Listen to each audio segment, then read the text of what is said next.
ibigin ninyo ang inyong asawa gaya ng pag-ibig ni Kristo sa simbahan.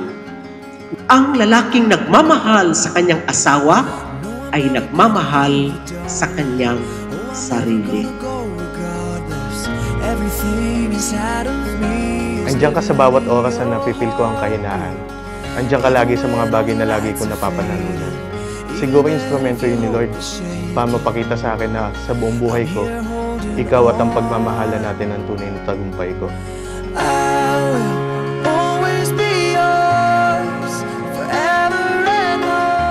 Tanggapin mo ito bilang simbolo ng paggawa natin ng mahaba-habang kwento.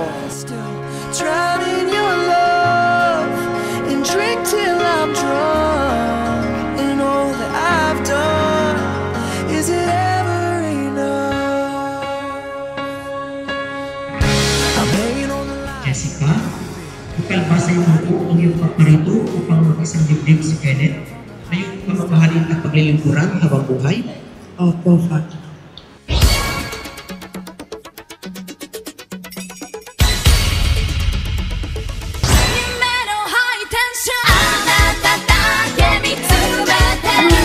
Rolling na, sir? Rolling. Ngumingiti? Seryoso? Ayoko mang magtanong. Ay, sorry. Okay na. Alis ka kayo. Putang na, dinikit mo pa! Tigilan mo ng bisyo. Bahala yan.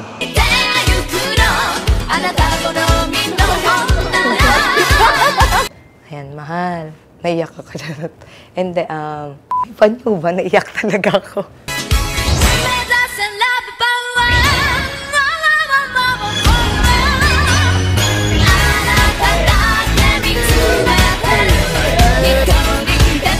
Kenneth, you may now kiss your wife for 5 minutes.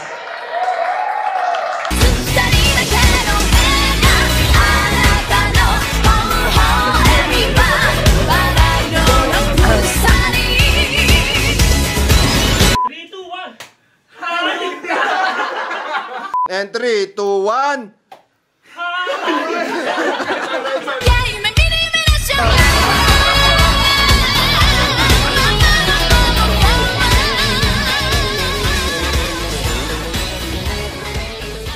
Ayoko magtunog spoken poetry to.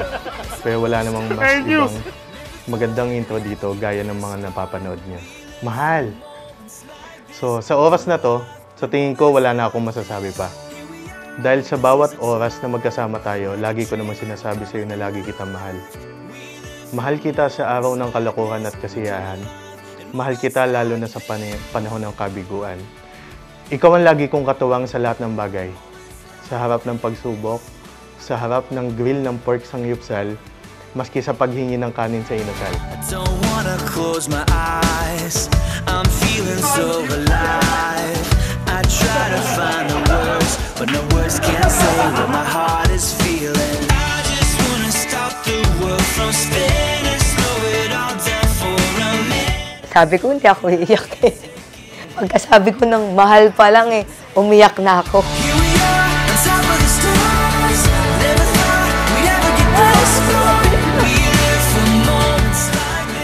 Pogi.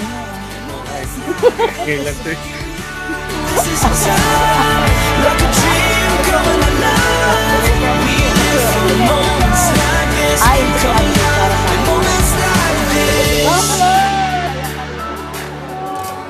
thank you, ma. Mag-aasawa na ako, pwede na. Sa'yo mag-aasawa. Anak mo pa rin naman ako, madadagdagan lang kami. Ayun. Love you, mama.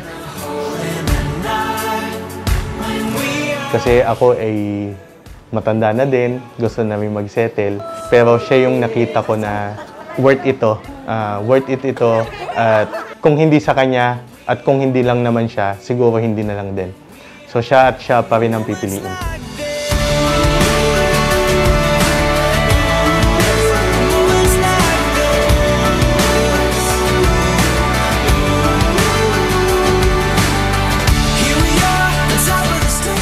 Lagi lang tayo kumapit sa isa't isa at hanggang dulo tayo palagi. I love you. See you later. Roar! Thank you, thank you. Like a dream coming alive. We live for moments like this. Come alive in moments like this. Sabi ko nga nawala man papa ko, parang siya yung pumalit na binigay ni Lord na lalaki pagmamahal sa akin katulad ng pagmamahal ng tatay ko.